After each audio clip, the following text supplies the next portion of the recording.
अस्सलाम वालेकुम। आज मैं आपको इतनी ज़बरदस्त चीज़ बताने वाली हूँ कि आप दोपहर में सालन के बजाय इस रायते को तरजीह देंगे कि इससे खाना खाया जाए। बहुत मज़े का रायता है। तो कद्दू का रायता है। इसको बनाते किस तरह से हैं? सबसे पहले कद्दू को छील लेना है। आप बड़ा वाला भी ले सकते हैं, गोल वाला भी ले सकते हैं। और छीलने के बाद इसे मैं काट लूँगी। ये ऊपर वाला हिस्सा मैं निकाल लेती हूँ क्योंकि ये मुझे ठीक नहीं लग रहा। इसके बाद इसे करना है कद्दूकश। कद्दूकश लेना और इसे कश करना है। और थोड़ा सा मोटी वाली साइड से कश कीजिएगा। ये देखिए बिल्कुल इस तरह से।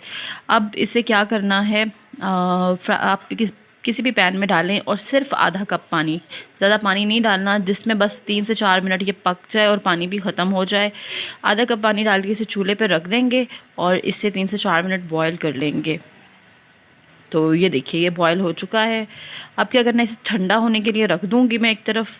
और दूसरी तरफ एक बाउल दही ले लिया है। इसे अच्छे से फेंट लेना है कि इसमें जो दाने दाने हैं वो ना रहें। थोड़ा सा नमक हस्बे ज़ायक़ा, और इसके साथ इसमें थोड़ी सी काली मिर्च शामिल करनी है और कोई मसाला इसमें शामिल नहीं करना है। इसके बाद जो कद्दू रखा हुआ था वो ठंडा हो चुका है। तो ठंडा होने के बाद मैं इसे निचोड़ूंगी। बेशक पानी सारा आप ख़त्म कर भी लें फिर भी कद्दू के अंदर पानी रह जाता है, तो इसे निचोड़े बगैर दही में मत डालिएगा।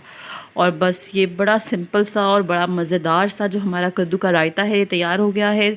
गर्मियों में ये रोटी के साथ बहुत ज़्यादा मज़ा देता है, तो ज़रूर इसे ट्राई कीजिएगा। अल्लाह हाफ़िज़।